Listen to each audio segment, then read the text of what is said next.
উন্নত চিকিৎসার জন্য গেল ৮ জানুয়ারি যুক্তরাজ্যে যান সাবেক প্রধানমন্ত্রী খালেদা জিয়া। দেশটিতে দীর্ঘ ৪ মাস চিকিৎসা শেষে দেশে ফিরেন বিএনপি চেয়ারপারসন। সঙ্গে আছেন ২ পুত্রবধূ জোবাইদা রহমান ও সৈয়দা শর্মিলা রহমান। সকাল ১১টার দিকে হযরত শাহজালাল আন্তর্জাতিক বিমানবন্দরে অবতরণ করে তাদের বহনকারী কাতার রাজপরিবারের বিশেষ বিমান। সেখানে স্বাগত জানান মির্জা ফখরুল সহ বিএনপি নেতারা। এর আগে বিমানবন্দরে প্রবেশের সময় সাংবাদিকদের সঙ্গে আলাপকালে মির্জা ফখরুল বলেন, খালেদা জিয়ার ফিরে আসা গণতন্ত্র উত্তরণের পথকে সহজ করবে।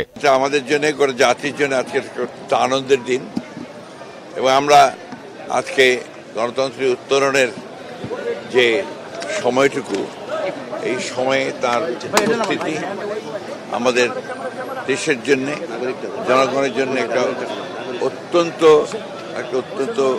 উল্লেখযোগ্য দিক।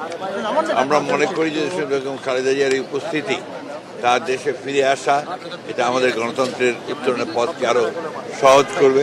বিমানবন্দর থেকে গাড়ি বহন নিয়ে সেনাবাহিনী ও পুলিশের কড়া নিরাপত্তায় গুলশানের বাসভবন ফিরোজার উদ্দেশ্যে রওনা হন বেগম জিয়া। প্রিয় নেত্রীকে স্বাগত জানাতে আগে থেকেই বিমানবন্দর বনানী সড়কে ঢল নামে নেতাকর্মীদের। সবার হাতে জাতীয় ও দলীয় পতাকা। স্বাধীন সার্বভৌম বাংলাদেশে ফিরছেন, এটার আনন্দ ভাষায় ব্যক্ত করা যাবে না। আমরা আজকে লাখো লাখো মানুষ আমাদের প্রাণপ্রিয় নেত্রী, দেশনেত্রী বেগম খালেদা জিয়াকে স্বাগত জানানোর জন্য।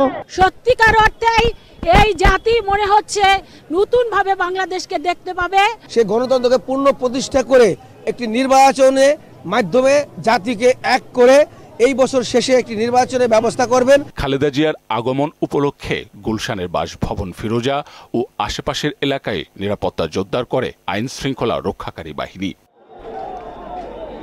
মাহবুব হাসান রিপন, মহড়া সংবাদ, ঢাকা।